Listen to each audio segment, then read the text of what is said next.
home is supposed to be the one place where the world can't see you. But what happens when the walls you built for privacy become the very things something hides behind? Tonight, we are exploring 3 long-form accounts of the peeking phenomenon. We'll start with a woman whose husband's strange new habit of watching her from the shadows reveals a terrifying physical transformation. Then we move to a basement apartment where a roommate's eye is found in a place no human body could fit. And finally, a family inheritance that turns a woman's own reflection into her worst predator. Turn off the lights. Put on your headphones. Let's begin. My husband, Caleb, was always the life of the party. He was loud, clumsy, and had a laugh that you could hear from across a football field. We'd been married for 3 years when we moved into the house on Blackwood Lane. It was an old Victorian, full of character and, unfortunately, full of shadows. The first time it happened, I thought it was a joke. I was in the kitchen, struggling with a recipe, when I felt that prickly sensation on my neck. I looked toward the hallway leading to the basement.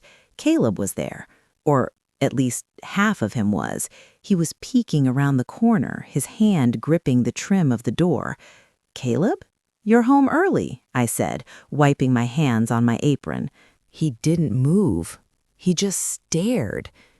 I could only see one eye, wide, unblinking, and strangely pale. I walked toward him, but the moment I cleared the kitchen island, he slipped back into the dark. I ran to the hallway, expecting to find him laughing. Empty. Just the smell of old dust and floor wax. I called his phone. He answered on the second ring. He was still at the office, 20 miles away. That was the beginning of the peeking game. Over the next week, I saw him everywhere. I'd be in the shower, and I'd see a shadow peeking through the frosted glass. I'd be in the garden, and I'd see his face in the upstairs window, partially obscured by the curtain.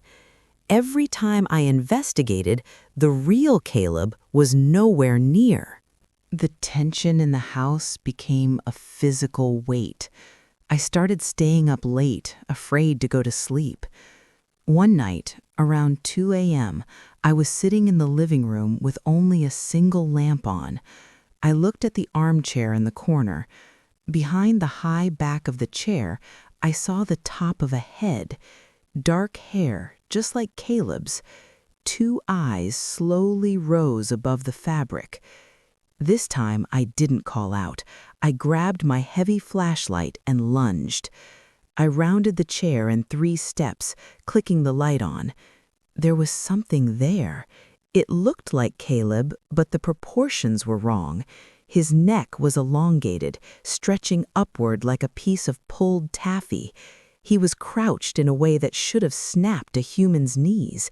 He didn't run this time. He just tilted his head.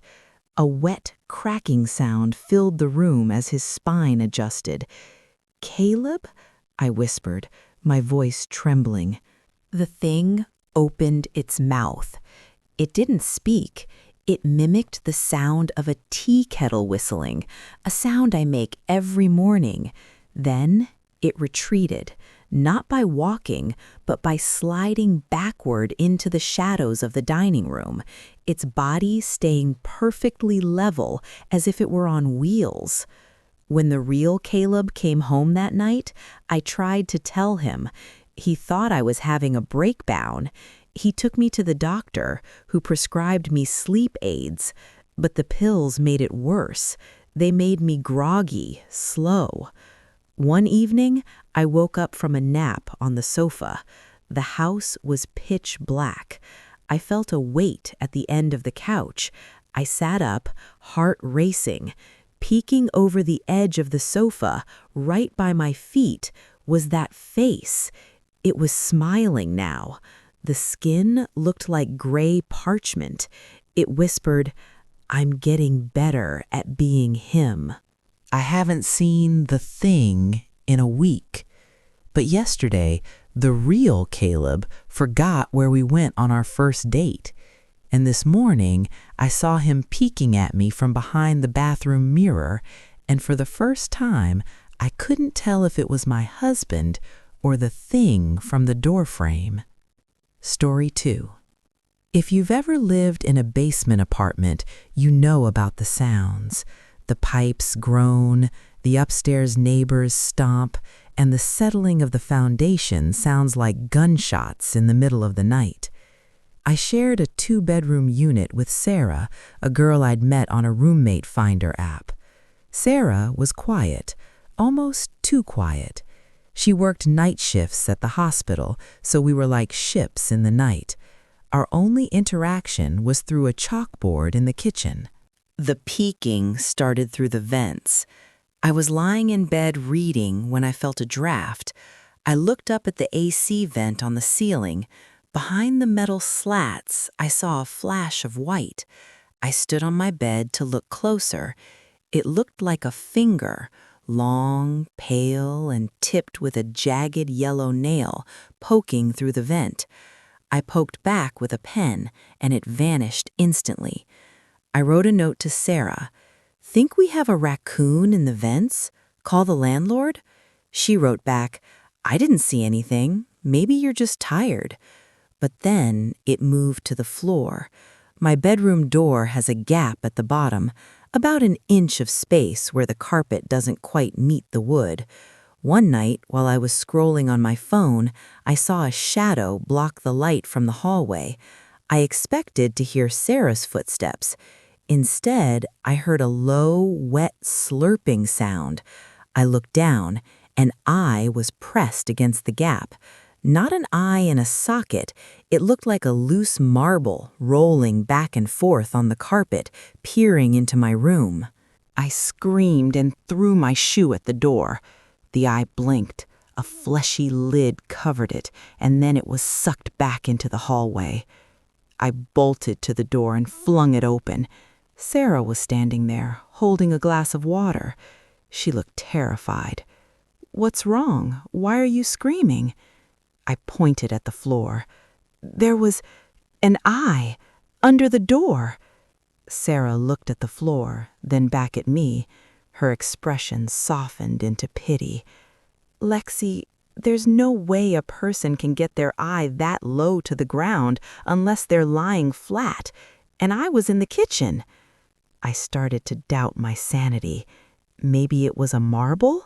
A toy? But the next day, I found the scratches. All along the bottom of my door, there were deep, vertical gouges in the wood, like something with claws had been trying to pull itself under. The climax happened on a Friday. Sarah was at work. I was home alone, or so I thought. I was in the bathroom, washing my face. The mirror in our bathroom is one of those old medicine cabinets that sits slightly away from the wall. I looked at the side of the cabinet. In the tiny half-inch gap between the mirror and the drywall, I saw a row of teeth, small, needle-sharp teeth peeking out. I didn't move. I realized that the thing wasn't in the rooms with us. It was inside the walls. It had been watching us through every gap, every vent, every crack in the molding. I grabbed a kitchen knife and jabbed it into the gap by the mirror. A high-pitched feminine shriek erupted from the wall, but it didn't sound human. It sounded like a recording of a human scream played at double speed. I ran out of that apartment and never went back. Sarah stayed for another week until she found her cat, or what was left of it, stuffed inside the AC vent. The landlord eventually tore down the walls to check for mold. They found a network of tunnels, barely wide enough for a person to crawl through. But they didn't find a person. They found piles of discarded skin, translucent, human-shaped husks, discarded like a snake's. Something is still living in that building, and every time I stay in a hotel, the first thing I do is stuff a towel into the gap under the door. Story 3.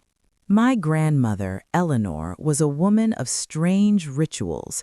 When I inherited her estate, a sprawling manor in the countryside, the lawyer gave me a list of house rules. I laughed at them. Rule number 1, never leave a mirror uncovered after sunset. Rule number 2, if you see yourself peeking from a reflection you aren't standing in front of, leave the room. I'm an architect. I believe in physics, stone, and steel. I don't believe in haunted glass. The house was beautiful, but it was oppressive. Every wall seemed to have a mirror, gilded, baroque, silvered, and cracked. I spent the first week uncovering them, tossing the heavy black silks into the attic. The first glitch happened in the hallway. I was walking toward the kitchen, and I passed a large floor-to-ceiling mirror. I saw my reflection walk past, but 3 seconds after I had already cleared the mirror, I saw myself in the reflection stop. My reflection turned its head and looked back at me. I stopped. I turned around. My reflection was now perfectly synced with me again. I chalked it up to a trick of the light and the old warped glass. But then the peeking began. I'd be in the library, and I'd see a reflection of myself in the glass of the bookshelves. But I wasn't sitting in the chair. I was peeking from behind the reflected curtains. My double was watching me. It had the same messy bun, the same oversized sweater, but its eyes were different. They were wider, too hungry. I started to feel like a guest in my own home. I'd catch my reflection peeking at me from the toaster, from the windows at night, even from the surface of my coffee. One evening, I was taking a bath. The room was steamy. I wiped a circle in the fog on the vanity mirror. My reflection was there, but she was already wiped her own circle on the other side. We were face to face. It didn't move when I moved. I raised my hand to my face. She kept her hands down at her sides. Then she leaned in close, her nose pressing against the glass from the inside. She whispered, and I felt the vibration in the sink. "It's so small in here, Clara. Let's swap." I scrambled out of the tub, slipping on the tile.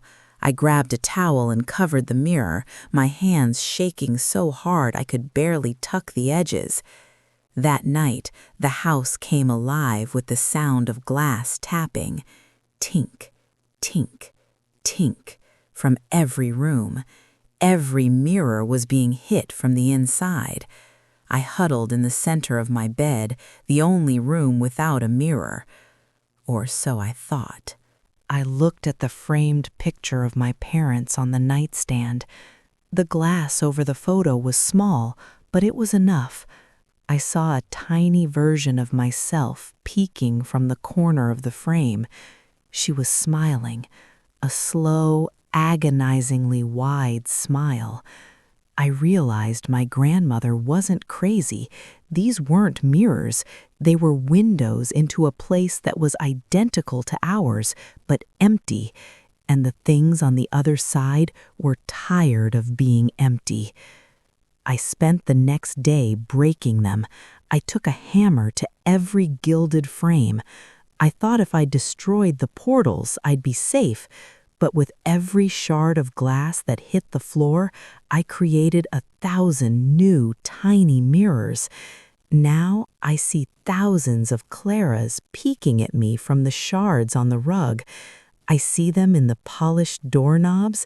I see them in the screen of my phone as I record this. I can feel my skin getting cold. My movements are starting to feel delayed. like I'm the one who is a second behind. I looked at my hand today, and I could see through it. I could see the floorboards through my palm. The switch is happening.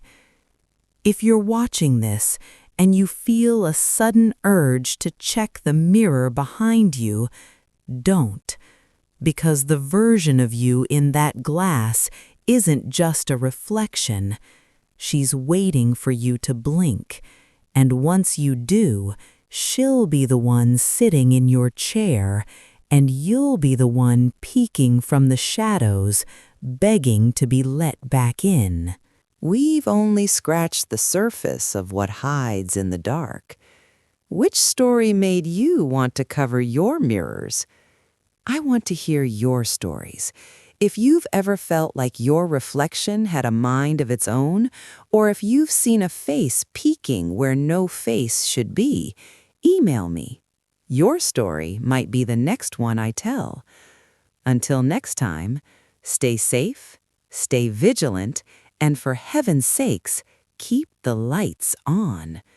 Good night.